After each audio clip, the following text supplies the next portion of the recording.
el Consejo Deliberante poder realizar unas jornadas como se hacen año a año y como indica la ley nacional que establece al día 24 de marzo como un día feriado que no tiene que ver con los festivos, sino que tiene que ver justamente con poder reflexionar, poder analizar lo que fue la última etapa del proceso militar en la Argentina y por otra parte, de alguna manera también analizar estos más de 30 años de democracia que estamos transcurriendo.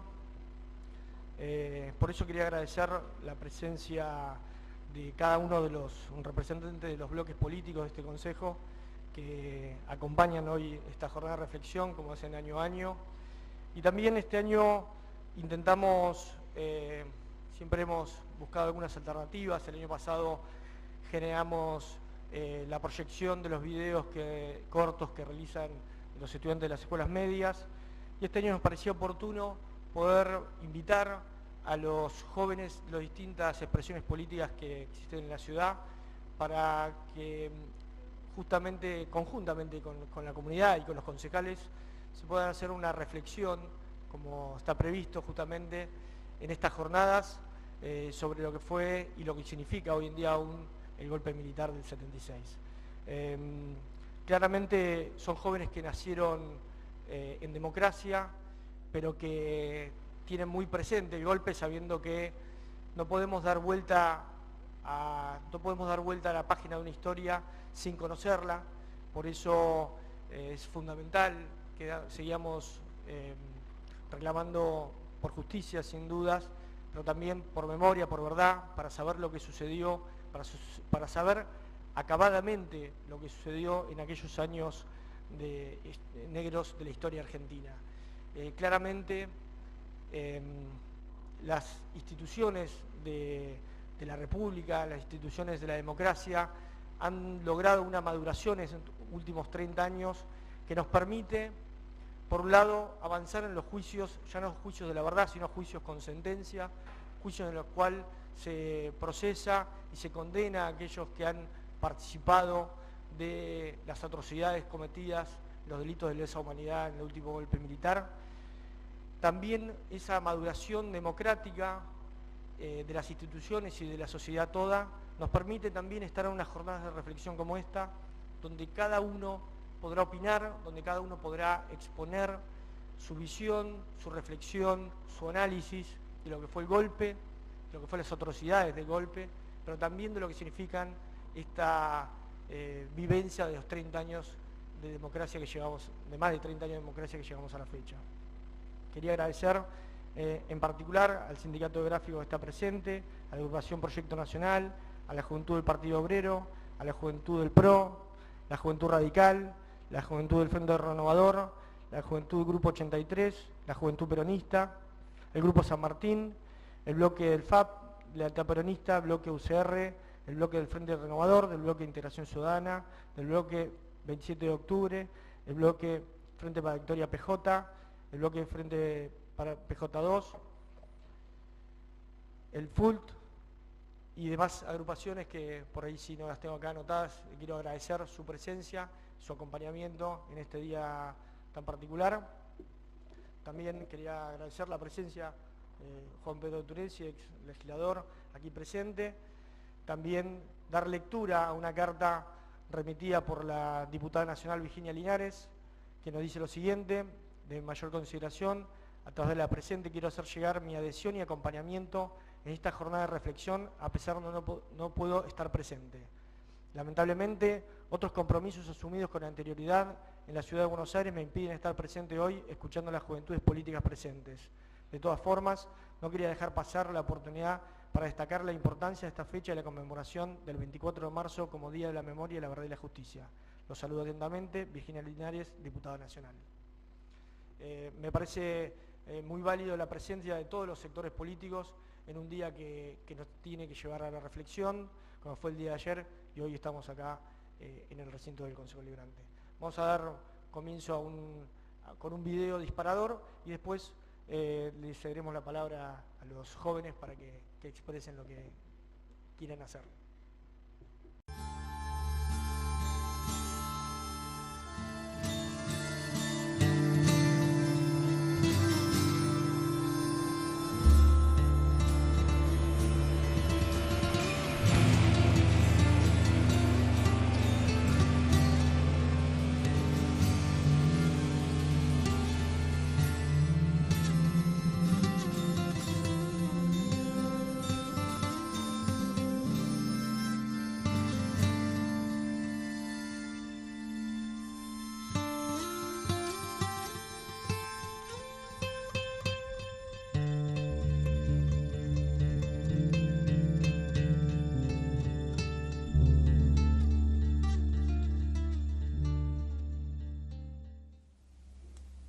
Yo separo dos etapas de mi vida porque tiene que ver, una con mi infancia, la primaria, era una chica de clase media acomodada de la ciudad de La Plata y estudiaba en un colegio de monjas, y era muy buena alumna y hacía todo lo que una chica de clase media platense hacía, estudiaba, hacía deportes, iba a inglés, iba a cerámica, iba a las fiestas con mis amigas y me gustaba mucho el dibujo y dibujaba mucho, iba a talleres de plástica, de cerámica, de dibujo y era muy católica, eh, y era muy practicante, iba desde chiquita a hogares a ayudar y muy comprometida. No tenía ningún conflicto con la Iglesia Católica, ni con las monjas, ni con las autoridades, no era rebelde, nada. Era prácticamente la mejor alumna y no tenía ningún problema con eso. Y esta vocación por la cuestión artística fue que decidí cambiar de escuela y ir a estudiar en Bellas Artes, una escuela secundaria que tuviera que ver con el arte, ya que a mí me gustaba mucho dibujar y trabajar las cuestiones artísticas. Y ahí se da un cambio en mi vida importante. A los 13 años, cuando entro en la Escuela de Bellas Artes de la Ciudad de La Plata, una escuela que dependía de la universidad, en el año 72 entro a esa escuela, absolutamente politizada, muy movilizada, empiezo a descubrir todo un mundo absolutamente distinto. Mi familia era absolutamente antiperonista y así entré, antiperonista y católica, a la Escuela de Bellas Artes. Y ahí el mundo se me fue presentando distinto. Y con ese compromiso que yo tenía con el catolicismo, con los pobres, con los humildes, yo siempre recuerdo cuando en una de las tantas infinitas charlas de política que se daban en todo momento, que era lo cotidiano hablar de política y de las transformaciones y de la revolución, me doy cuenta que podía no haber pobres. O sea, con esa simplicidad que lo vi, que me lo trataron de explicar, que de acuerdo a que si uno trabajaba en la política y se cambiaban las cuestiones políticas, esto que yo hacía de ayudar, teníamos que transformarlo de otra manera para que no haya pobres. Y eso a mí me estalló la cabeza, fue revelador, tenía 14 años, ¿no? 14, 15 años, 14 años. Y dije, yo quiero eso, yo quiero trabajar en eso, en el que no haya pobres. Y entonces toda esa fuerza que ponía de colaborar en la iglesia y demás, la empecé a poner en las prácticas políticas que empezamos a interpretar en aquellos años. Que eran variadas, que eran jornadas solidarias, que eran lecturas, que era ayudar a un barrio, que era ir comprometiéndose más con la realidad. Lo que pasa es que la realidad que empezaba a tocarnos era una realidad muy violenta. Y esa sí es más difícil de interpretar. La militancia es dejar de pensar en uno mismo para ir pensando en forma permanente en el otro. Es correrte vos del eje central y pasar a ser un grupo, pensar en lo colectivo. Y a mí eso, hasta el día de hoy, me sigue enamorando. Lamentablemente, estábamos signados por estas cuestiones de tanta violencia. Pero si podemos hacer corrernos de ese eje, las prácticas de la militancia eran muy lindas, era la participación, era alegría, el compañerismo, el compromiso, el tener un objetivo que era el bien común, salud, educación, trabajo, ayudar. ¿Quién no puede estar de acuerdo en eso? Eso yo lo rescato. Y los compañeros solidarios que estaban pensando en eso, era muy lindo. Hoy, por suerte, creo que este relato mío, los jóvenes lo pueden empezar a entender. Durante estos años pasados yo explicaba esto y me parece que no me entendían mucho.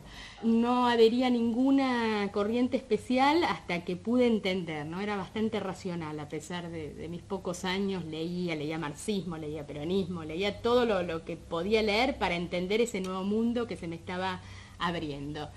Y me costaba mucho lo del peronismo porque venía con una familia tan antiperonista que que todo el tiempo yo declamaba todas las máximas antiperonistas y las tuve que deconstructurar todas esas cuestiones.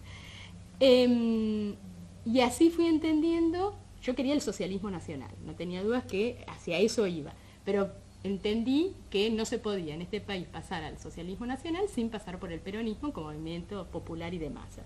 Y a partir de ahí, con esta interpretación teórica, llego a la cuestión a la agrupación que yo tenía que militar era una agrupación peronista. Y entonces de allí fue que decidí participar más activamente en la Unión de Estudiantes Secundarios, la UES, que era una agrupación estudiantil secundaria, pero peronista, y que respondía a Montoneros, ¿no? en las líneas generales. Y ahí yo tenía bastante conflicto con la cuestión de la violencia. Pero bueno, entendía que la agrupación estudiantil, la UES, era la agrupación más acorde con los pensamientos que yo estaba llegando para hacer la transformación nacional. Hoy en día hablar de lucha armada efectivamente suena una cosa totalmente atemporal. En aquellos años no, porque nosotros no conocíamos periodos de democracia. Nosotros no valorábamos, ni apreciábamos, ni queríamos la democracia. Nosotros queríamos la revolución, pero por un desconocimiento. O sea, nosotros nos criamos sin democracia. O sea, nuestra vida fue de golpe en golpe, los periodos democráticos muy, muy débiles, sin participaciones políticas, con proscripciones, así que nosotros no conocíamos. Entonces, la cuestión de la lucha armada, teórica, vamos a decir, como estructura, no nos asustaba. No nos asustaba porque nosotros siempre estuvimos con cuestiones de violencia y que con golpes militares que había que derrocarlos, y a los militares no era por convencimiento, los tenías que derrocar con otra fuerza armada. Entonces y era una lucha muy fuerte, y en eso uno entendía, desde lo teórico yo lo entendía, que la lucha armada no me asustaba. Lo difícil era cuando empezaba a tomar nombre y apellido, carne y hueso, y se te venían acercando esas cuestiones, o que tenías que dar el salto en comprometerte en tener una participación armada. Yo ahí puse mi límite, no lo acepté, me quedé con una participación estudiantil, era hasta donde yo podía dar. El 24 de marzo no fue tan significativo para nosotros en el sentido que era crónica de un golpe anunciado, ¿no es cierto? Así que en realidad hubo varios indicios que nos iban dando que la cosa se iba a ir complejizando bastante. Yo siempre marco un hito que a mí me marcó, que iba a ir mostrando la ferocidad, que en el año 75, en diciembre del 75, aparece colgado en un puente de la ciudad de Berisso un compañero muy querido por nosotros de la UES, Patulo Rabe, que yo había estado con él hasta el día anterior prácticamente, tenía 18 años, y lo fueron a buscar y lo mataron y lo colgaron en un puente. Ahí fue un indicio muy fuerte de que la edad no iba a ser un elemento para no venir por nosotros. Y ya todo enero, febrero se vivía un mundo, una sensación muy extraña de varias cosas, y el golpe militar ya se anunciaba. Así que cuando llegó el golpe, que era que yo estaba en mi casa y demás, ese día no fui a la escuela, ya era lo previsto. La marcha boleto estudiantil, como yo decía, en el año 75, cuando estaba complicada la cuestión de organizarnos, de allí es que buscamos un motivo bastante que nuclea a todos los estudiantes para poder encauzar alguna lucha. Y fue que salió el reclamo de un boleto estudiantil. Pero esto fue en el año 75. Hicimos una marcha grande y demás. Siempre lo señalo porque sería imposible pensar la marcha en el año 76, ¿no? Para las cuestiones históricas era imposible.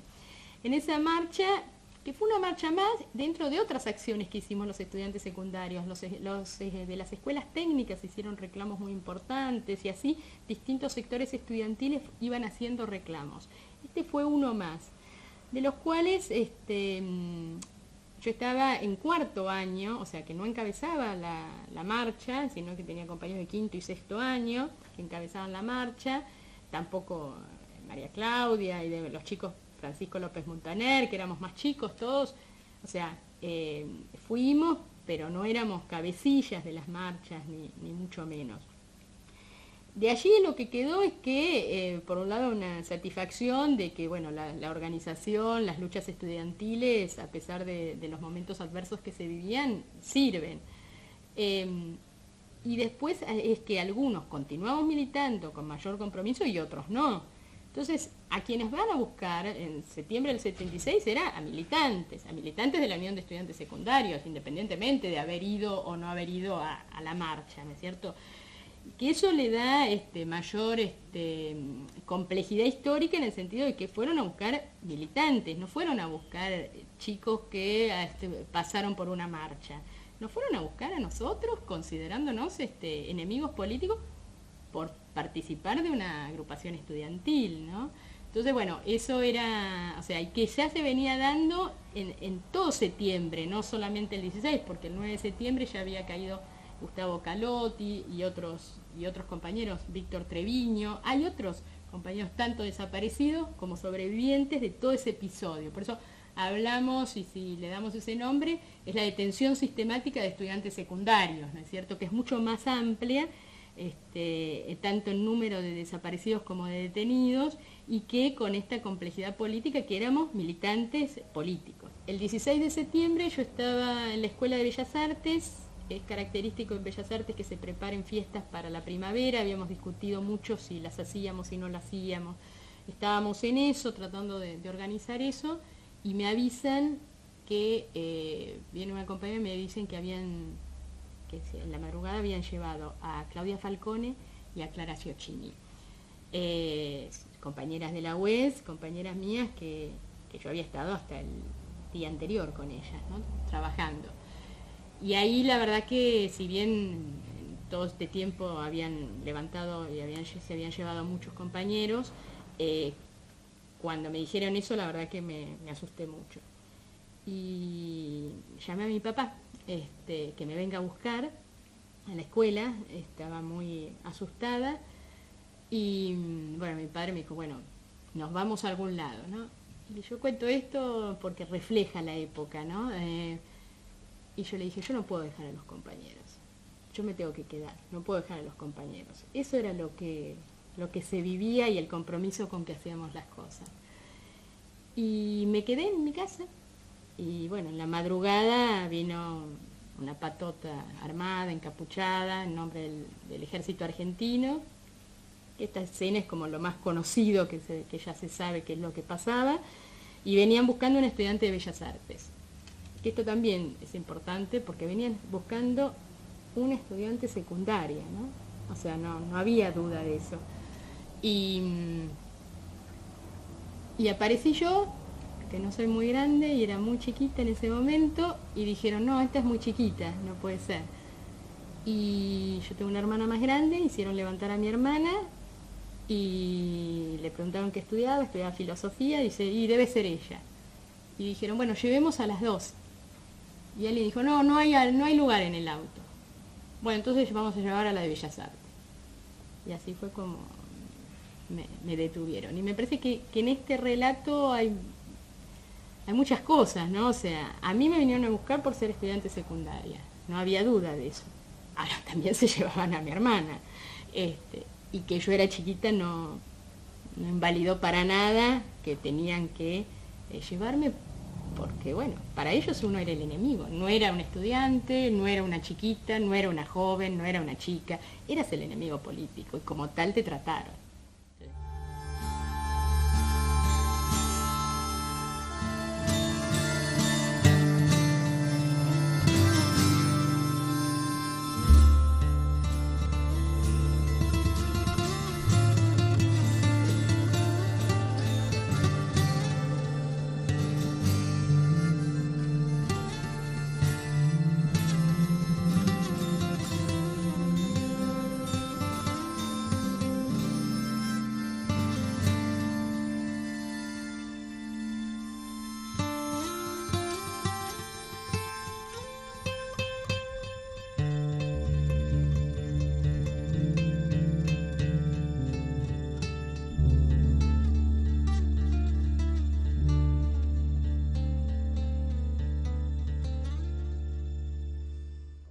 elegimos este video como disparador, nos pareció que era oportuno el tema de la juventud.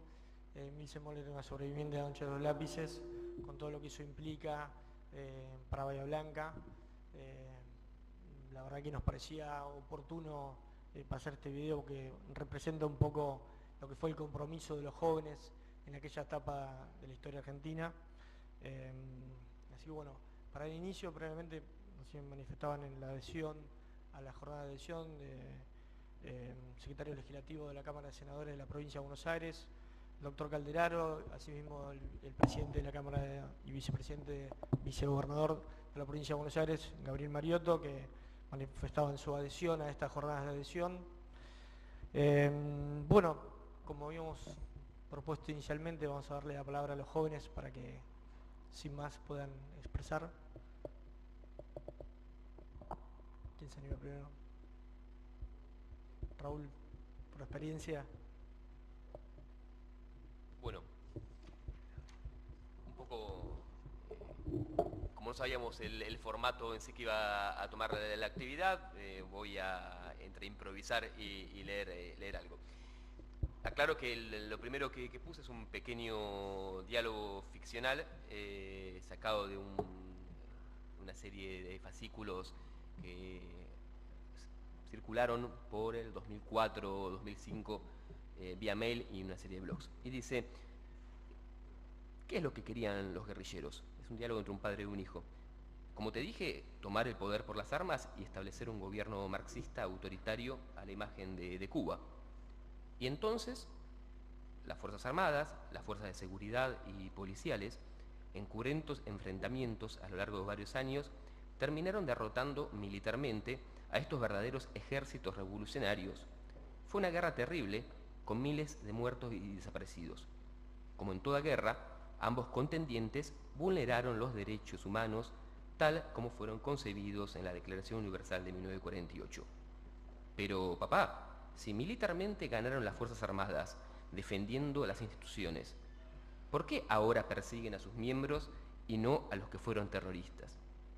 Mira, hijo, esto es muy largo de explicar y lo dejaremos para otro día. Anda a dormir y a reponer fuerzas para mañana, que debes estudiar para aprender y tener un mejor futuro que nuestra generación. Este diálogo ficcional entre un padre y un hijo, yo lo leí hace un par de años, a poco tiempo de que Néstor Kirchner decidió anular las leyes de impunidad que pesaban sobre todos los argentinos. Así, con este diálogo comienza una serie de entregas de historia argentina que circulaban vía mail entre un grupo de militares de las Fuerzas Armadas argentinas. Estos fascículos hoy se pueden encontrar en internet recopilados bajo el título Nuestra Historia de los 70. Se preguntarán por qué comenzar con esta referencia y en todo caso debemos dejar en claro que la memoria es por sobre todo un espacio de disputa, un lugar de combate. Lejos de la comodidad de aquellos intelectuales que buscan cierta tranquilidad amparada en una especie de neutralidad valorativa, hay que sostener que la historia es una herramienta de intervención política, ya que el pasado es un lugar de disputa alimentado desde el presente. Y si hablamos de memoria, de verdad y de justicia, no podemos menos que dejar en claro que nuestra Argentina, la Argentina de hoy, fue parida por una dictadura genocida de carácter militar, pero también civil y eclesiástica. Hubo un enfrentamiento que fue resuelto a sangre y fuego por los detentores del poder cuando vieron que sus intereses sociales, económicos, eran duramente cuestionados. Para defender esos privilegios, reprimieron, articularon una red de campos de concentración a lo largo y ancho del país, secuestraron, violaron, robaron bebés, falsearon identidades. Pero el partido militar fue nada más y nada menos que el fiel brazo ejecutor. Construyeron así una Argentina para pocos y se empeñaron en los años siguientes en consolidar esa victoria. El historiador Federico Lorenz se pregunta, herederos del dolor y del silencio, ¿acaso hayamos incorporado fortísimamente el deber de la memoria sin preguntarnos qué hacer con el recuerdo? Lo cual es una pregunta política. Como generación, no hemos decidido qué hacer con el pasado más que preservarlo. Puede ser un noble fin, pensando en los nuevos, pero esta situación, muchas veces, puede también ser una forma que perpetúa la derrota. ¿Qué hacer con el pasado? Es una pregunta política, porque inscribe a los muertos en un relato de luchas, los homenajes en una serie de hitos identitarios de un movimiento, de una clase, de un pueblo. El trauma deja de ser trauma para pasar a ser herida profunda de un recorrido histórico, en una búsqueda. Porque al fin y al cabo somos lo que elegimos recordar, pero también somos lo que elegimos olvidar. La memoria tiene esa construcción hasta paradojal. Y hay algo que hay que decir, y recién lo reseñaban en el video, era una generación que fue aniquilada, pero que fuertemente cuestionaba un orden establecido, que cuestionaba un orden de cosas, cuestionaba, en fin, al capitalismo como sistema de acumulación de ganancias y como ordenamiento de nuestra sociedad. Y ponían en el horizonte eso que se denominaba la construcción de una patria socialista. Y si consideramos que nuestro accionar político directo es nuestro pago chico, es nuestra ciudad de Bahía Blanca, y que la memoria, por ende, es un lugar de disputa, no podemos menos que hacer referencia que ahora, dentro de un par de días, vamos a estar cumpliendo el 40 aniversario del asesinato de Uatu, el 3 de abril de 1975, que fue asesinado justamente por patotas de la AAA en los pasillos a plena luz del día de la Universidad Nacional del Sur. Y la referencia a Uatu no es una referencia ni caprichosa, ni casual, ni meramente vinculada a los 40 años como fecha redonda que muchas veces nos gusta al momento de hacer homenajes y recordatorios públicos. Nos sirve para sostener claramente que el proceso de represión estatal no comenzó el 24 de marzo de 1976. Comenzó mucho antes. Comenzó justamente con fuerzas paraestatales del terrorismo de la autodenominada Alianza Anticomunista Argentina, que solamente en nuestra ciudad asesinó a más de 40 vecinos a partir de septiembre de 1974. En Bahía, ese accionar represivo arrancó justamente asesinando a un joven de 18 años, militante del PRT, que se llamaba el Negrito García y cuyo cuerpo baleado fue encontrado en el paraje conocido como el Pibe de Oro. Digo esto, tenemos que hablar y debemos hablar de la AAA, de su conformación, de los crímenes, de su ideología, de su funcionamiento, porque con su fascismo abonó el miedo en la sociedad y justamente abonó ese 24 de marzo de 1976. Buscaron por sobre todo domesticar un pueblo y mucha de su mano de obra después terminó siendo mano de obra de la dictadura. Acá hay nombres propios en Bahía: Rodolfo Ponce, Jorge y Pablo Argibay, Roberto Sañudo, Raúl Aceituno, Juan Carlos Curcio, Miguel Ángel y Héctor Oscar Chizu. Feynman, José Pablo, el bueno, el que escribe libros, no el que los quema, en su segundo tomo, Peronismo, filosofía de una política, filosofía de una persistencia argentina, hace una larga cronología justamente de la violencia paraestatal. Y dice: las fuerzas salvajes las llamaba Horacio González. Miguel Bonazo, en su Diario de un clandestino, les da un nombre menos poético, pero que juega entre el humor negro y el relato de terror. Los horribles, así les dice. Eran primero las patotas fascistas, después la AAA. Esa tropa de El Caudillo, la que decía: quien le teme a la AAA, por algo será. Señalaba una culpabilidad. Por algo será. Quería decir porque es zurdo, o porque es un monto, o uno de la tendencia, o por lo que sea. En suma, un enemigo. Un comunista. Por eso le temían a la AAA. Si fueran honestos ciudadanos, peronistas trabajadores o peronistas que no jodían a nadie, podrían estar en paz. Temerle a la AAA era denunciarse. O como un puerco comunacho, un zurdo infiltrado, o un trosco con la camiseta peronista. Ese título, que sale después de la muerte de Perón, revelaba algo. Había muchos que le temían a la AAA. La AAA, la misión Ivanisevich, que nos legó en Bahía Blanca la intervención de Remustetu, y finalmente los 4 decretos de aniquilamiento firmados a partir de febrero de 1975 terminaron siendo la antesala perfecta del 24 de marzo. Centramos fundamentalmente en la muerte y terminamos y en el miedo a 2 elementos de fuerte cariz domesticador de una sociedad.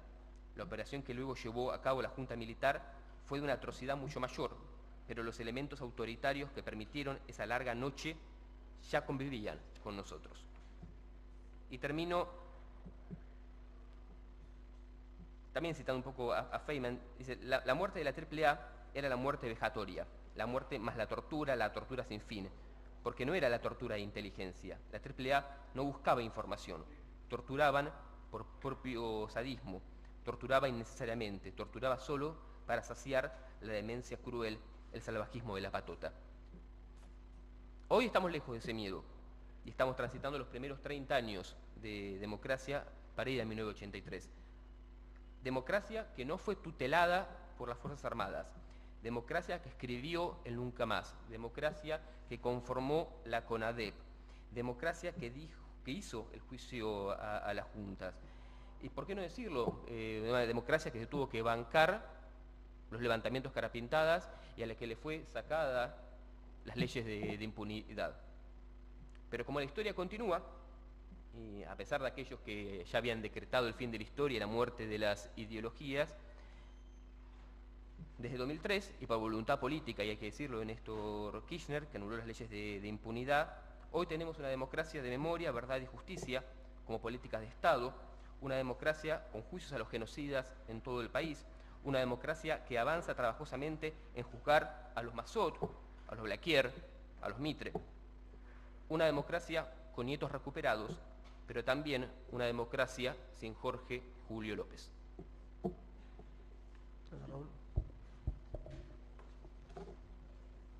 Ayer se cumplió otro nuevo aniversario de este golpe cívico-militar clerical que fue mentado por los grandes grupos económicos internacionales y cuyo brazo ejecutor fue precisamente grupos civiles, la Iglesia y las fuerzas militares.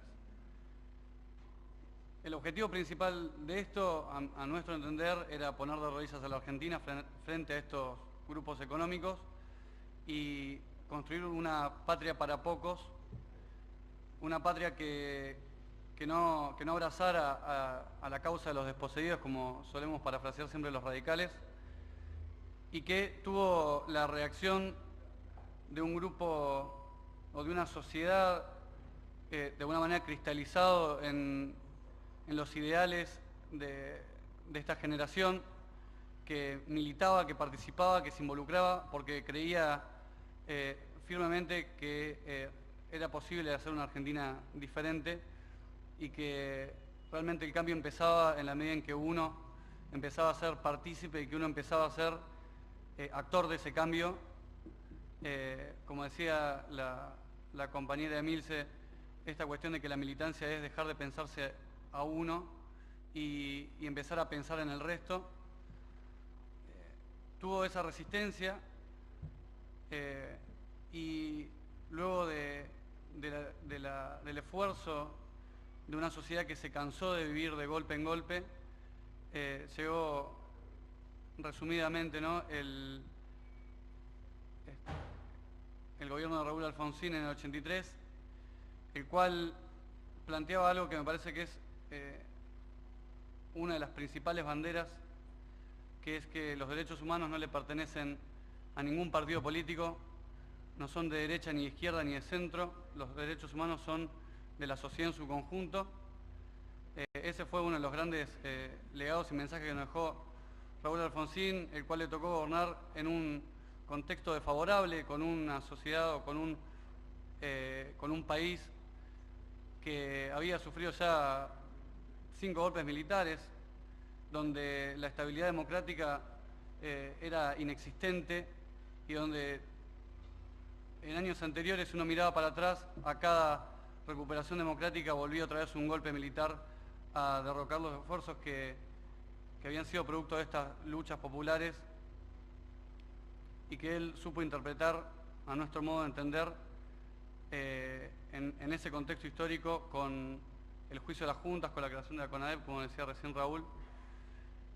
Pero más allá de este recuento histórico mínimo que estoy haciendo, nuestro interés fundamental es pensar o repensar los derechos humanos en la actualidad, y creemos que no hay ejercicio de la democracia plena, y que no hay democracia plena sin la aparición de Jorge Julio López, que no hay democracia plena sin el juicio a los responsables del crimen de Mariano Ferreira, que no hay democracia plena sin que se desbaraten las redes de trata, que no hay democracia plena en tanto sigan muriendo pibes de hambre en la Argentina, y que al margen de las diferencias políticas que tenemos acá con las personas que estamos presentes, lo importante de esto es que sigamos todos juntos recorriendo el camino de la verdad, de la memoria y de la justicia.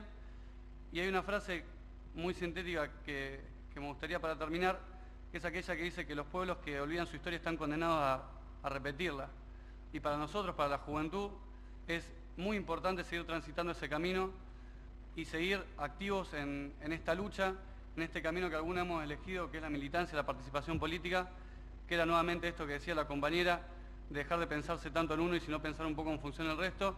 Y nuestro compromiso como militantes políticos, pero sobre todo como actores de la sociedad, es seguir levantando esa bandera de los derechos humanos por los 30.000 compañeros desaparecidos y por todos aquellos desaparecidos en democracia, que sin duda forman parte de esta enorme deuda que tiene la democracia para con la sociedad, que es lograr la tan necesaria justicia social y poder, al fin de cuentas, brindarle la igualdad a los ciudadanos de la Argentina en general. Así que simplemente eso, quería agradecer y celebrar la iniciativa que tuvieron desde el Consejo Deliberante, de las autoridades, por invitarnos a participar, y me parece que, o siento realmente que estamos en ese camino de la búsqueda, de la lucha de la verdad, la memoria y la justicia, porque en este momento estamos acá sentados todos, aquellos que comulgamos con algún tipo de ideología política, aquellos que no, pero sobre todo la sociedad también está empezando, me parece, desde su casa nuevamente a replantearse si esta es la democracia que quiere e involucrarse para que las cosas que están sucediendo no sigan pasando. Gracias.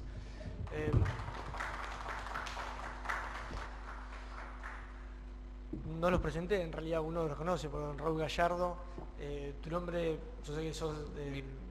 ¿Cómo? Miguel Tejera. Miguel Tejera, bien. De la Juventud Radical, vale decir, vale aclarar las representaciones, porque seguramente hablas en forma personal, pero también en representación de tu espacio político, y esto es lo que vale también en este lugar. Juan Reyes, compañero de la Juventud Peronista. Bueno, hola, buen día a todos.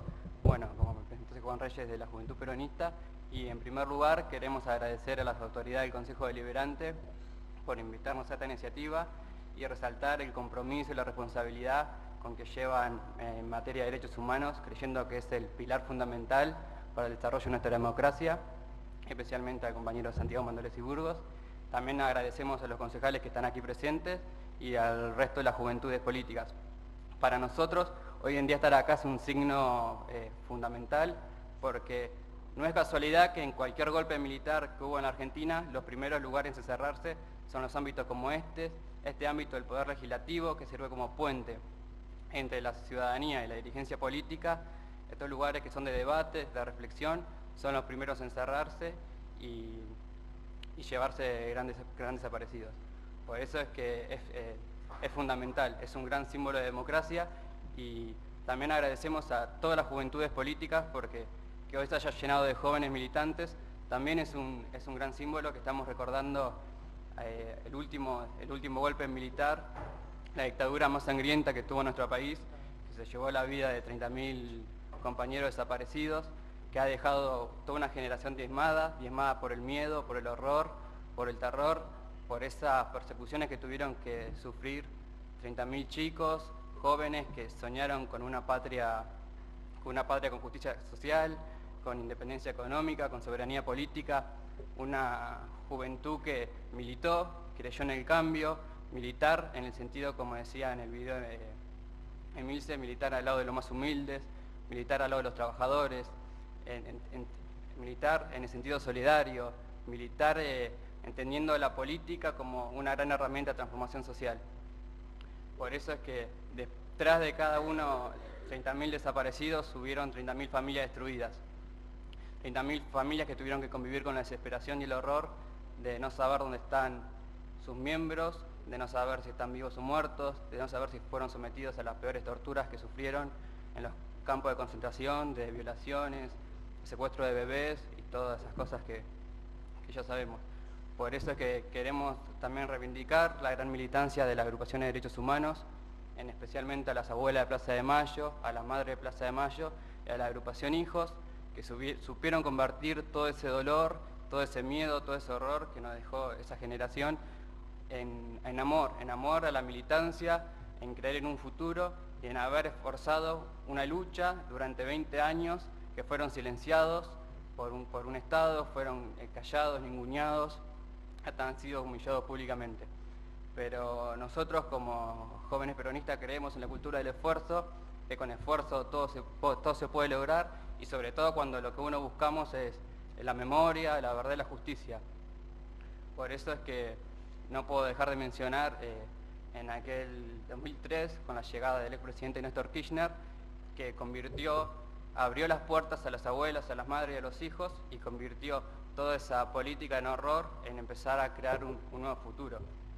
Por eso recordamos cuando creó los campos de concentración, el de la ex ESMA, que hoy en día es un centro cultural de reflexión, de unión, de memoria, y así ha pasado con varios centros de concentración a lo largo y el ancho del país. El último, tengo que mencionarlo porque fue el último que se creó en la ciudad de La Plata, donde estuvo el gobernador Daniel Scioli junto al gran ministro, que también me gustaría nombrarlo, Guido Carlotto, junto a la gran Estela de Carlotto, inauguraron un centro de reflexión, de memoria, que es la base fundamental para que las generaciones que felizmente nacimos en democracia podamos ser conscientes de lo que pasó, podamos tener memoria. Porque si hoy en día los jóvenes podemos votar libremente, podemos pensar, podemos decir lo que pensamos, podemos militar en los centros de estudiantes, podemos ir a un barrio a dar apoyo escolar, para lograr eso en este país ha costado mucho, ha costado la sangre de mucha gente y el sufrimiento de muchas familias.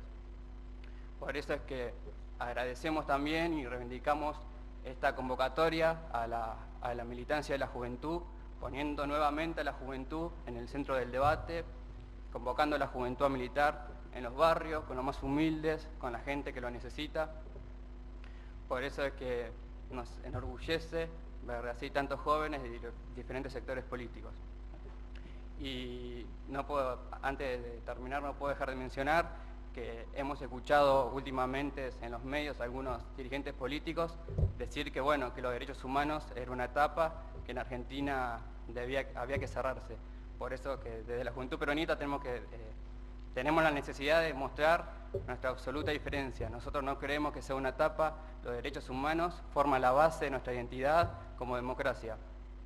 Es un pilar fundamental en el desarrollo de nuestra democracia y de nuestras instituciones. Así que nada más. Gracias. Gracias, Juan.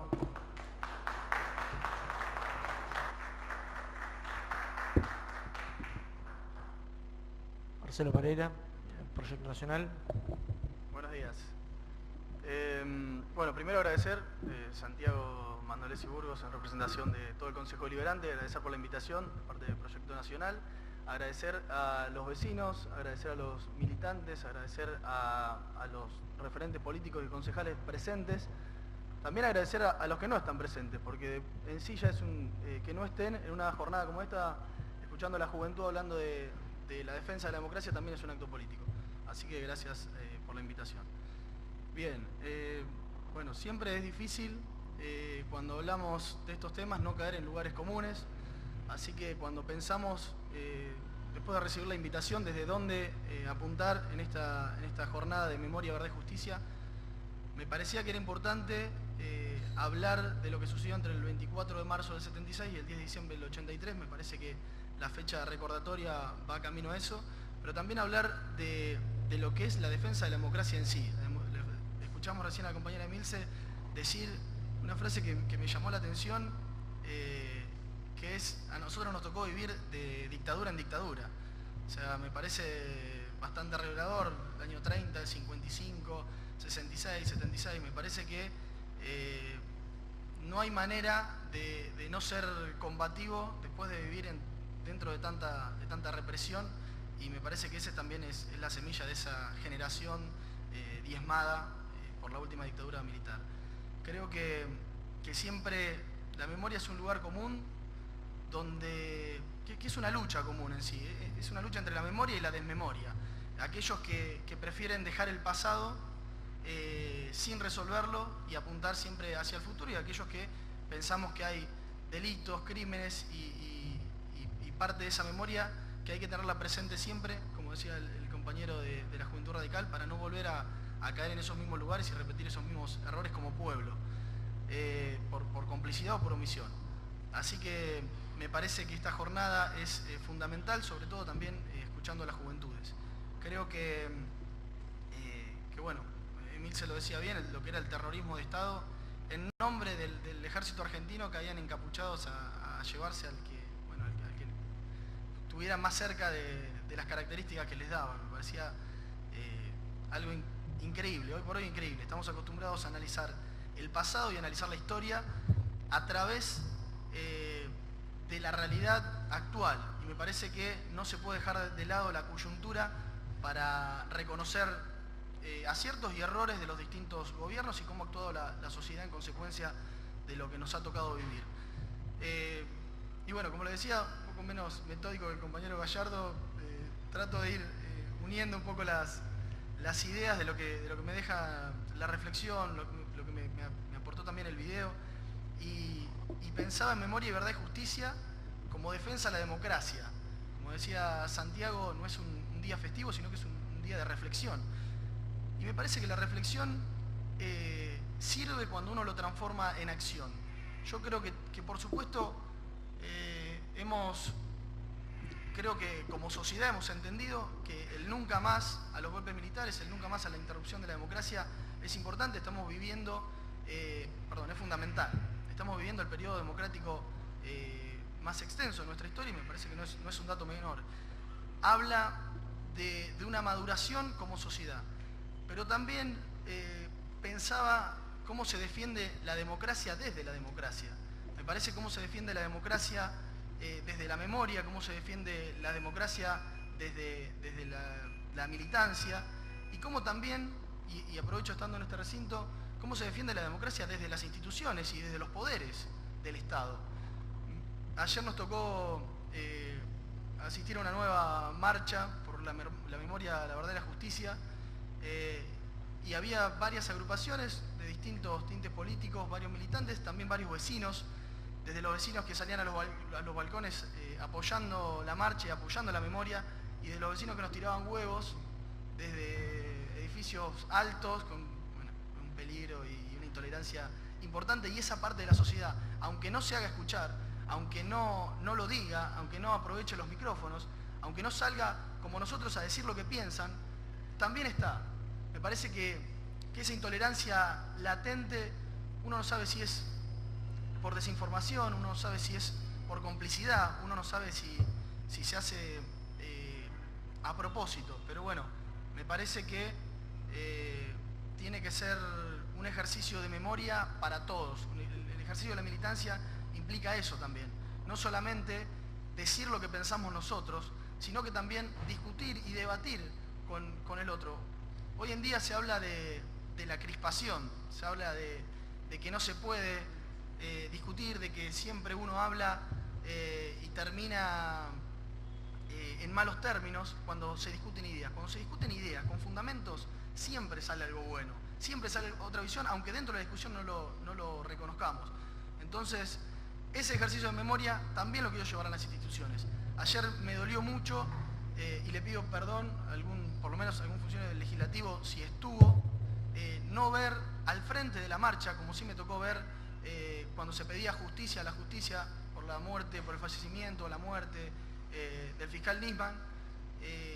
Había muchos concejales, había muchos funcionarios del Ejecutivo, había funcionarios judiciales que supongo que se pedían justicia a sí mismos.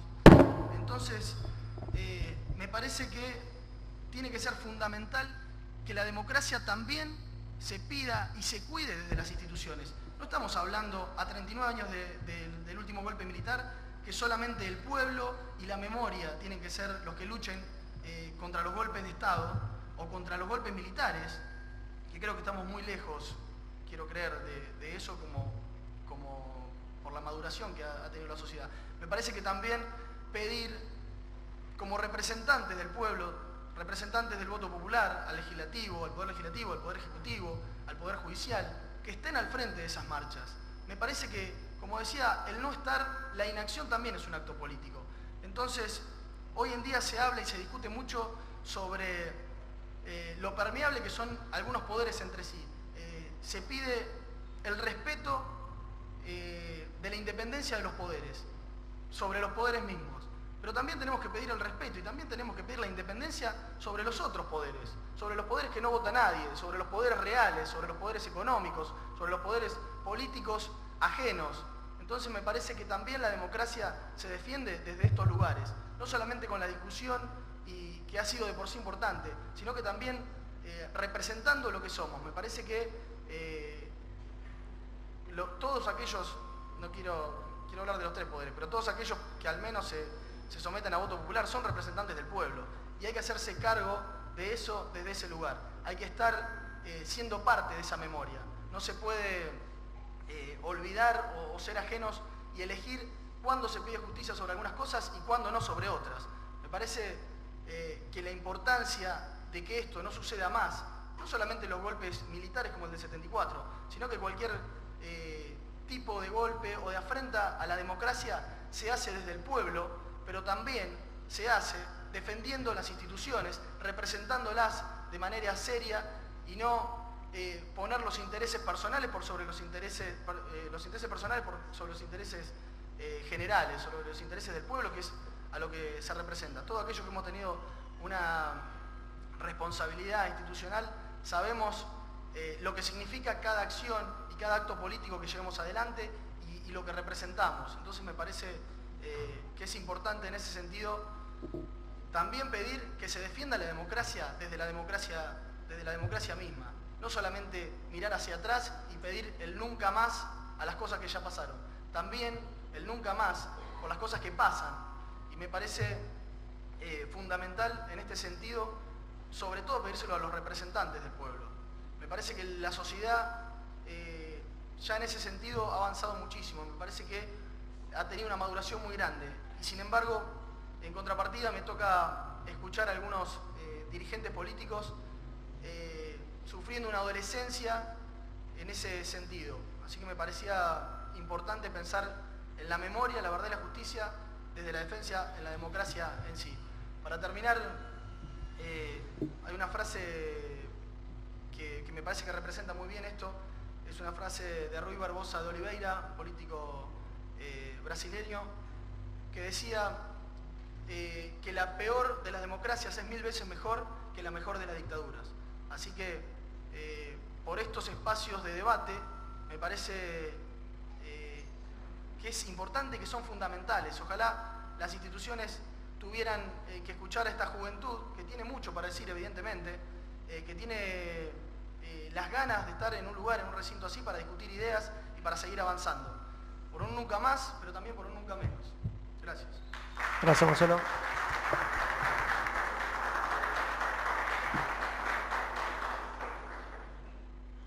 Emiliano Fabris, del Partido Obrero. Bueno, buen día a todos. Me gustaría comenzar mi intervención señalando que a mí me toca hacer la reflexión del Partido Obrero, de la izquierda, y es una reflexión vinculada al aniversario del golpe, que tiene que ver con una historia de lucha.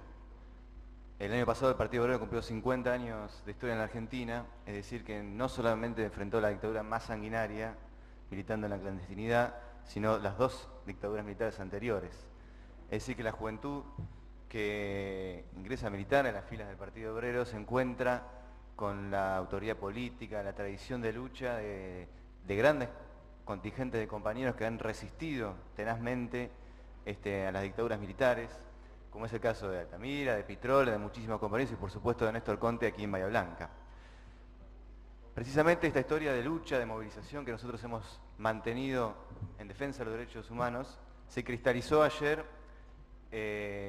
con la movilización del Partido Obrero y del Frente Izquierda en todas las plazas del país y en sintonía con la marcha convocada por el Encuentro Memoria, Verdad y Justicia en Capital Federal para ratificar nuestro repudio a la dictadura cívico-militar, defender las banderas de los 30.000 compañeros desaparecidos y ratificar también nuestro compromiso en la lucha de los derechos humanos de ayer y de hoy.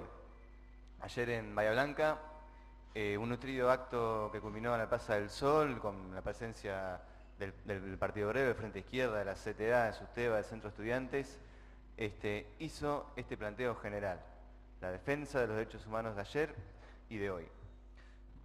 En el video, y como han dicho algunos oradores que hablaron antes que yo, se describió muy fuertemente el terror de la dictadura militar, los métodos que utilizaron para imponer un objetivo que también fue mencionado, que fue la defensa a ultranza de los intereses de los grandes capitalistas del país y del imperialismo en Argentina. Y quisiera agregar también que tuvo el objetivo particular de desarticular, mediante la matanza sistemática, la organización independiente que estaba muy vigorosa, muy desarrollada por ese entonces por parte de los trabajadores y muchísimos sectores en lucha. Con el fracaso de la dictadura militar, su fracaso político, su fracaso económico, se inició para nosotros lo que ha sido un proceso de impunidad total con respecto a los crímenes sucedidos durante la dictadura militar. Este proceso nosotros describimos a partir de lo que ha sido las leyes de obediencia de vida, de punto final, los indultos de Menem, y quisiera entonces hoy señalar cuáles son las cifras que tenemos en materia de juicios y de castigos. Por lo tanto, voy a tener que plantear un contrapunto con lo que señaló la presidenta Kirchner el 1 de marzo, el día de las sesiones del Congreso Nacional, donde señaló que había cerca de 900 condenas a genocidas. Los datos que uno puede recabar de distintos organismos de derechos humanos plantean que solamente hay 538 condenas firmes. 538 condenas firmes están planteando menos de un condenado por campo de concentración que hubo en nuestro país, en la dictadura militar. De esas 538 condenas, solo el 20% se encuentran firmes. Muchas de esas condenas son a un mismo procesado. El 68% de las condenas se cumplen por prisión domiciliaria. Es decir, que plantea un cuadro, señalándose las responsabilidades no solo militares, sino civiles, empresariales, un cuadro de que estamos todavía muy lejos de conseguir que se haga justicia por todos los crímenes que sucedieron durante la dictadura militar. Y creo que un hecho paradigmático que plantea este cuadro de impunidad es que hoy, al frente del ejército militar, César Milani, que está siendo procesado por un crimen de lesa humanidad. Quiero señalar que el primer proyecto de ley que el Frente de Izquierda presentó en el Congreso Nacional, que está integrado por Néstor Petrol y Pablo López, fue precisamente la destitución inmediata de César Milani como jefe del ejército. César Milani, que además tiene una participación activa en el espionaje interno, que después quiero también señalar brevemente. Pero esto también plantea un giro con respecto a los juicios a cuentagotas que se han realizado los genocidas, porque el tema de Blaquier, de los Mazot, de los Montesantis, están siendo en estos últimos días sufriendo reveses judiciales y bloqueos para poder avanzar efectivamente. Quiero señalar además que recientemente hemos hecho una audiencia pública en el Congreso Nacional con la presencia de Graciela Ledo, que es la mamá de el soldado Ledo, que fue desaparecido y por el cual César Milani está acusado de su desaparición. Entonces, notablemente hay un cuadro muy grande de impunidad. Y es una impunidad que ha continuado luego de la dictadura militar y fue garantizada por los diversos gobiernos constitucionales que siguieron a la dictadura militar. Y no solamente siguió este proceso de impunidad, sino que vinieron los crímenes en democracia. Y me estoy refiriendo a los crímenes que tienen al Estado como principal responsable. Puedo señalar algunos brevemente. La masacre de La Tablada, los atentados a la Embajada de Israel y a la AMIA, el 19 y 20 de diciembre, la masacre del Puente de Pueyrredón, la desaparición de Jorge Julio López, de Marita Verón, de Paulina Nevos y por supuesto el caso de nuestro compañero Mariano Ferreira. En democracia continuó la represión y la persecución a los luchadores, a la clase obrera, a la juventud. Para ir más lejos, el año pasado vimos tristemente por la televisión los episodios de represión de la Metropolitana a los trabajadores del EAR, que estaban luchando tenazmente contra los despidos y las suspensiones. También vemos los casos de represión lisa y llana de los miles de ciudadanos que en Capital Federal sufren el problema de la vivienda y son reprimidos por la Policía Metropolitana. Pero también vemos particularmente cómo se suscitan casos permanentes de vinculaciones entre los aparatos de seguridad del Estado actual y el delito organizado, el narcotráfico. Se ve en el desplazamiento continuo de la Policía Bonaerense, de la Federal. Nuestras Fuerzas Armadas hoy tienen un entrelazamiento muy notable entre el delito organizado. Y otro de los elementos que podemos ver y que afecta notablemente a hoy la juventud en nuestra actualidad son los casos de gatillo fácil. Hay más de 4.500 casos de gatillo fácil desde el 83 hasta hoy. Y los casos emblemáticos que nos caben a nuestra ciudad son el de Giuliano Gallo y también el de Néstor Vitadini, que quiero señalar que la familia de Néstor Vitadini ha hecho una enorme lucha para que se haga justicia. Néstor Vitadini murió asesinado por un policía Cuarterona, que fue sentenciado por la justicia, pero sin embargo sigue libre y la familia denuncia que sigue persiguiéndolos. Y el de Giuliano Gallo particulariza también que la persecución especial que hace la policía en los barrios es en los barrios pobres, en los barrios donde está la juventud precarizada. Tenemos otros grandes sucesos en democracia, crímenes importantes. Cromañón, 11, el incendio intencional reciente que ha salido a luz con Iron Mountain, todos que revelan la corrupción que está anudada en el Estado, los negociados. Y yendo al caso, un caso también muy emblemático en Bahía Blanca, el crimen de Diana Herlein, porque quiero resaltar que son crímenes. Las inundaciones, los vientos de Bahía Blanca son conocidos por todos. Allí donde el Estado no interviene para preservar a la ciudadanía de posibles crímenes sucedidos por las condiciones naturales que tiene nuestra ciudad, o por ejemplo, que no haya ratas en las escuelas de Bahía Blanca, desnudan una orientación social, que es la orientación social que ha estado vigente con la dictadura y en la actualidad.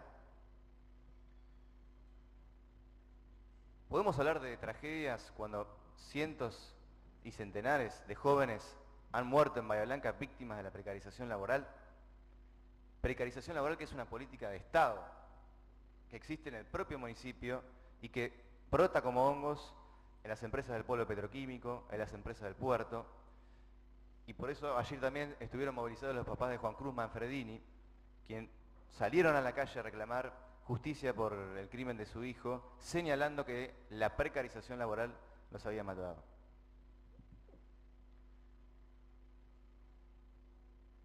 Quiero señalar también un último suceso muy reciente que plantea el cuadro de impunidad vigente en nuestro país, que ha sido la muerte de Nisman. La muerte de Nisman es una muerte política, es un nuevo episodio del atentado de la AMIA, del atentado de la Embajada de Israel y del encubrimiento de los servicios de inteligencia que ha salido a la luz, la guerra que existe entre los servicios de inteligencia de nuestro país. Servicios de inteligencia que, por otro lado, son colonias de servicios de inteligencia de otros países, como el Mossad, como la CIA, como ha salido notablemente en muchísimos medios, las vinculaciones de Stiuso y de otros personajes que desde el 73 hasta hoy han permanecido en las filas de los servicios de inteligencia de nuestro país. Servicios de inteligencia que tuvieron un actuar decisivo en lo que fue la matanza del 19 y 20 de diciembre, la masacre del Puente de Porredón y, por supuesto, el atentado de la AMIA y de la Embajada de Israel.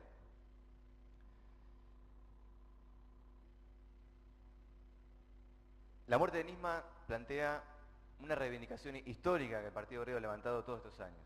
Es la necesidad inmediata de que se abran todos los archivos de la dictadura militar y que se abran todos los archivos de los servicios de inteligencia.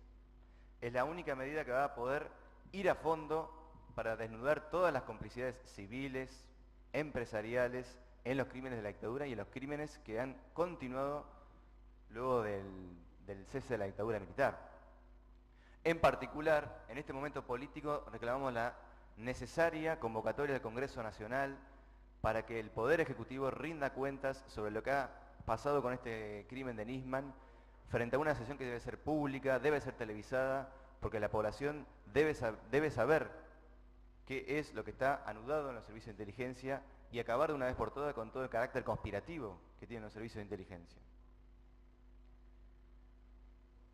Quiero señalar además que muchos de los sectores políticos que han convocado a movilizar el 18F fueron los grandes ausentes el día de ayer.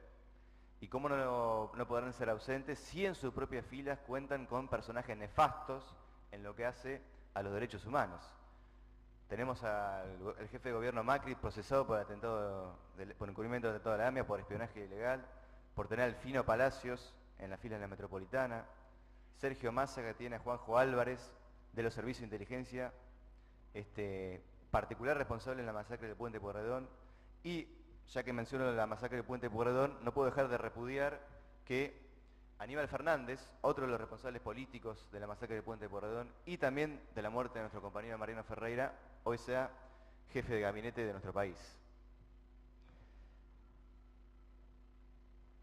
Para cerrar esta reflexión, creo que, como aquí se ha señalado, la no interrupción de los gobiernos constitucionales ha planteado para la población una conclusión que para nosotros es terminante y es una conclusión muy importante en materia de derechos humanos y en materia de acabar con la explotación del hombre por el hombre en nuestro país y en el mundo.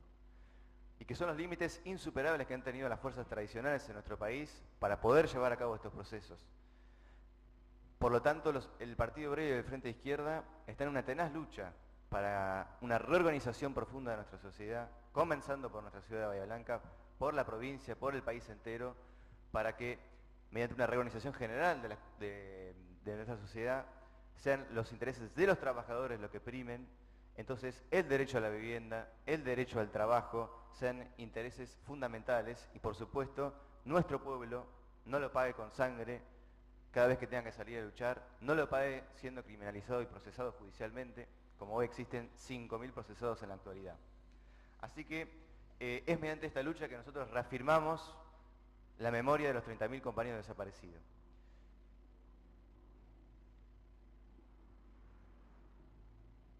Para concluir, quiero señalar que nosotros hemos desenvuelto una lucha muy fuerte por el crimen de nuestro compañero Mariano Ferreira.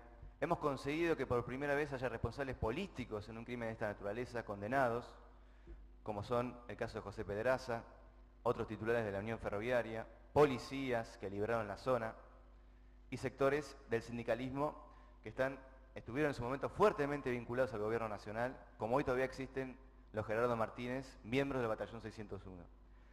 Así que quiero reafirmar la memoria de los 30.000 compañeros, de nuestros compañeros que han desaparecido, de Fischer y Bufano, de Mariano Ferreira, y decir que ellos estarán presentes ahora y siempre. Muchas gracias. Gracias.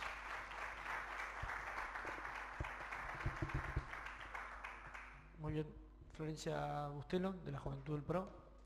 Bueno, señor presidente, ante todo, muchas gracias por la invitación, por permitirnos a los jóvenes expresarnos y compartir ideas y sentimientos sobre esta parte de la historia que nos ha marcado como país. La violencia nunca es solución, menos entre hermanos. En un nuevo aniversario del golpe de Estado de 1976, nos encontramos frente a la obligación de llamar a una verdadera reflexión sobre la memoria, la verdad y la justicia. Al periodo más triste de la historia de nuestro país, no lo podemos deshonrar sin trabajar para sostener la democracia. El golpe de Estado arrasó con todo, con el poder ejecutivo, con el poder legislativo, con el poder judicial, con dirigentes sindicales, sociales, estudiantes y con la imagen más importante de la democracia, con el pueblo. Somos de la generación que no fue contemporánea al golpe, pero sí a sus consecuencias. Por eso, los jóvenes no debemos caer en la intolerancia, cultura del odio, ni tampoco en la indiferencia a nuestra historia.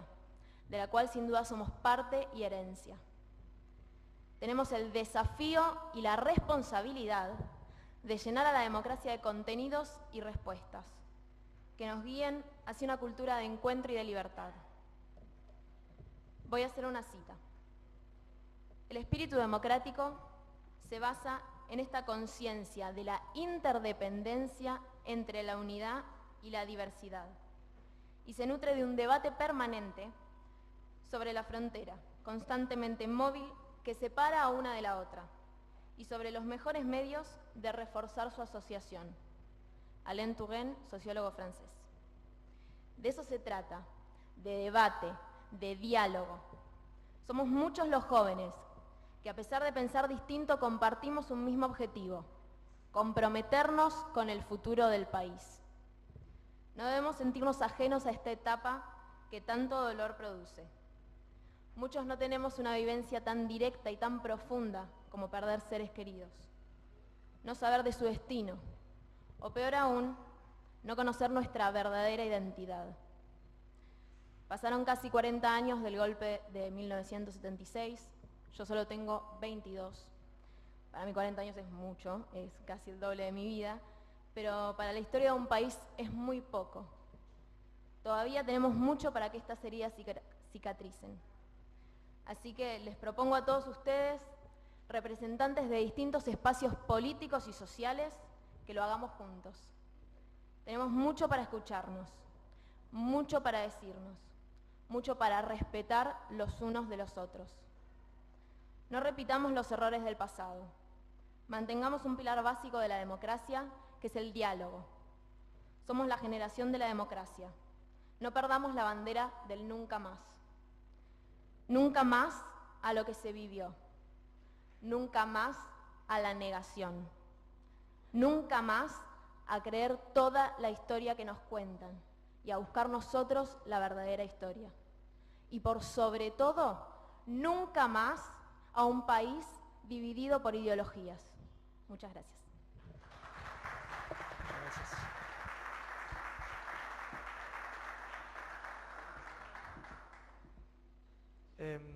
Nos queda Julián Fortunati, del Sí. Frente Renovador. Bueno, antes que todo, gracias al Consejo por citarnos en esta reunión. Hago más que nada hincapié en tratar de recordar lo que fueron estos años. Creo que fue la época más sangrienta que vivió nuestro país. Fueron los peores años que hemos pasado. Más que nada ante lo político, quiero hacer hincapié en lo humano. Creo que todo lo que hemos vivido ha sido y sigue siendo doloroso para todos.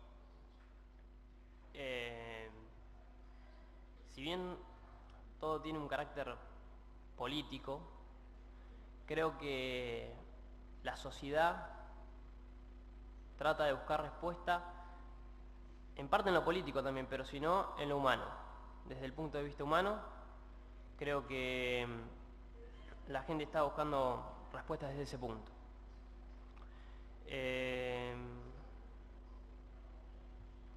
La verdad, no queda mucho más para agregar a lo que han dicho los colegas. Creo que lo importante es no olvidarse, no olvidar. Creo que en eso hay que basar esta jornada, en no olvidarse y no olvidar lo que fue y lo que sigue siendo parte de la identidad de esta Argentina, parte del pasado y parte de lo que se vive aún. Creo que, ya te digo, más que nada en lo humano, que es lo que la gente más le ha dolido, y creo que es lo que aún sigue pidiendo. La verdad que yo creo que es una herida muy grande de cerrar, que costará mucho y que esperemos que con el paso del tiempo se pueda lograr. No tengo mucho más para decir. Muy bien. Muchas gracias.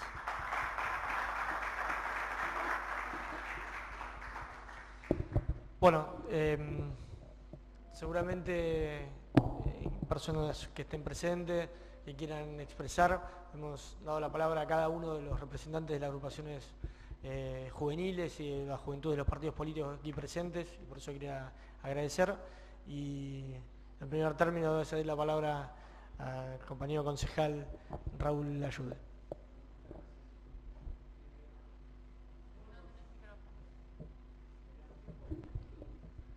Ahí va. Queriendo.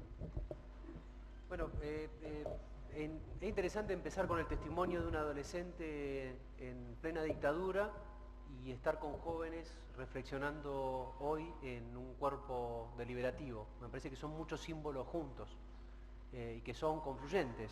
O sea, hoy estamos en democracia, una democracia que se ha cuestionado dentro de los debates que nosotros tenemos, de las manifestaciones que se han hecho, pero que por otro lado se ha logrado constituir después de una sucesión de golpes y de una falta de valoración de parte del Estado hacia los derechos humanos.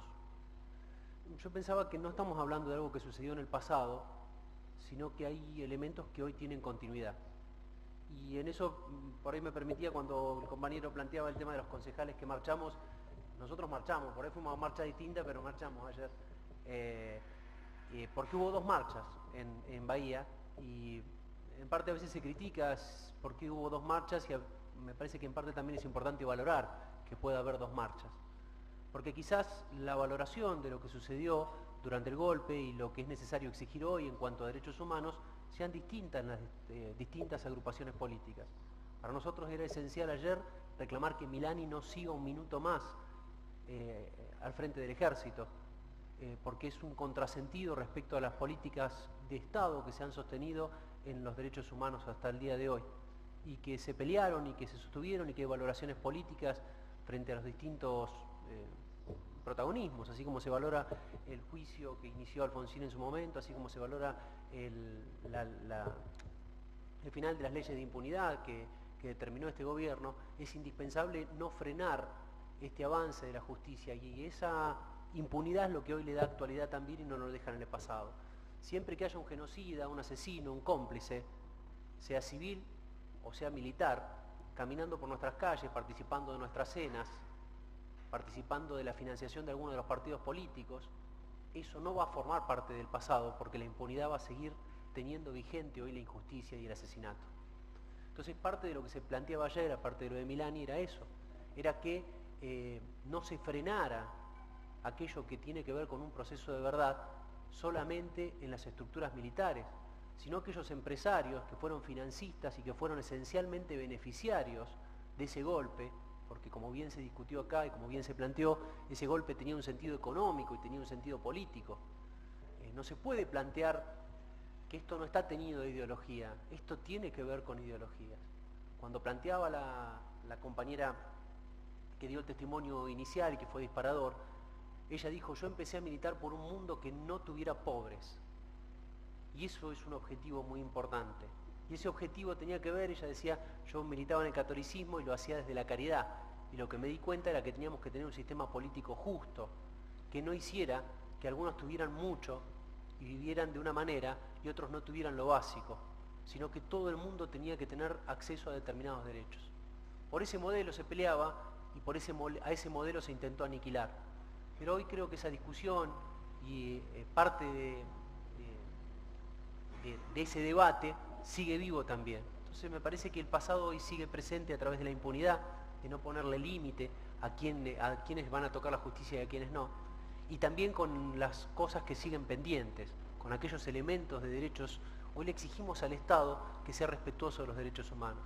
Ayer lo que discutíamos en un documento único que se logró consensuar entre distintas fuerzas políticas, fuerzas muy distintas, que si nos tuviéramos que poner de acuerdo en otras cosas no lo lograríamos, fue que los derechos medioambientales también tienen que ser respetados en el día de hoy, que los derechos gremiales y de libre asociación como se planteó acá, que no tiene que haber inteligencia, como pasó con el Proyecto X y como se desnudó con el tema de Estiuso y con el tema del asesinato de Nisman, que no puede ser que los pueblos originarios, quienes alguna vez nos supieron contar que el primer genocidio lo sufrieron ellos, el primer genocidio que nosotros tuvimos como país fue el de los pueblos originarios, vean violentados sus derechos, que el derecho al trabajo, que el derecho a la educación, que el derecho a la salud nos debe generar en este momento en el cual hay un debate político respecto a los modelos de sociedad que queremos construir, estén presentes.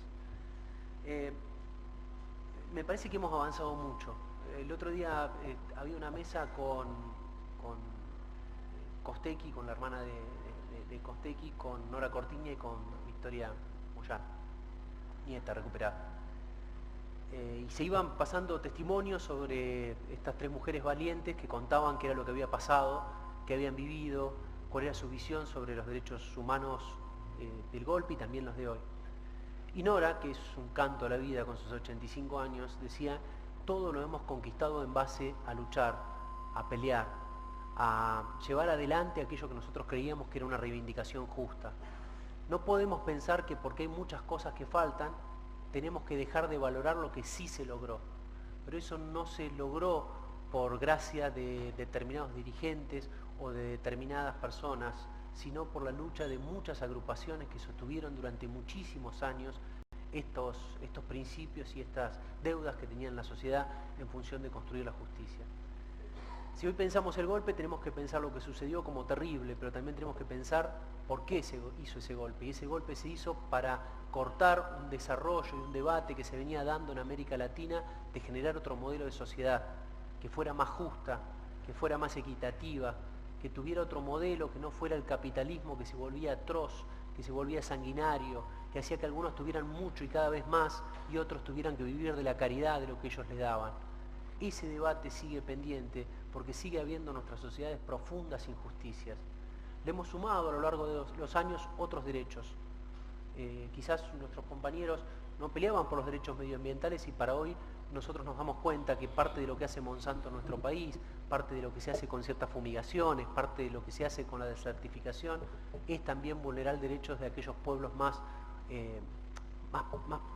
humildes, más cercanos a la naturaleza. Y que muchas de las cosas que se hacen en Formosa o muchas de las cosas que se hacen en nuestras montañas para extraer sus riquezas no se podrían hacer cerca de Capital Federal o cerca de nuestros conglomerados de clase media. Todo eso sigue pendiente.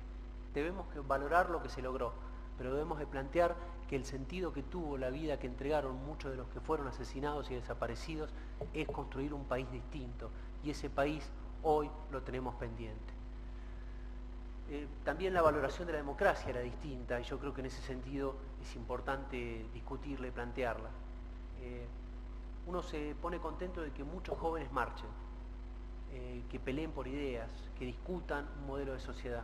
Ojalá todo esto se pueda sostener en el tiempo.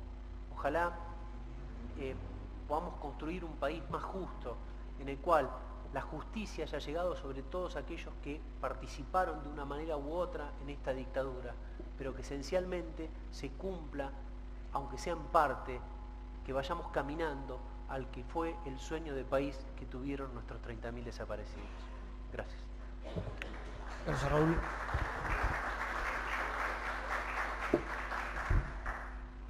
Bueno, no sé si alguien más quiere hacer uso de la palabra. Muy bien. Entonces, para finalizar, nuevamente agradecer a cada uno de los jóvenes que hoy se hicieron presentes aquí. Claramente es un signo de maduración democrática, institucional, de crecimiento institucional, que puedan participar jóvenes de distintas agrupaciones políticas con distinta visión, que cada uno pueda expresar lo que crea conveniente, lo que haya reflexionado, lo que defienda de su espacio político y a su vez pueda escuchar en este ámbito democrático lo que el otro piensa acalladamente para poder reflexionar y para poder construir una Argentina cada vez con mayor memoria, con mayor verdad y con mayor justicia. Por eso nuevamente el agradecimiento y seguramente en el año que viene esperemos que nuevamente se hagan estas jornadas de reflexión. Muchas gracias.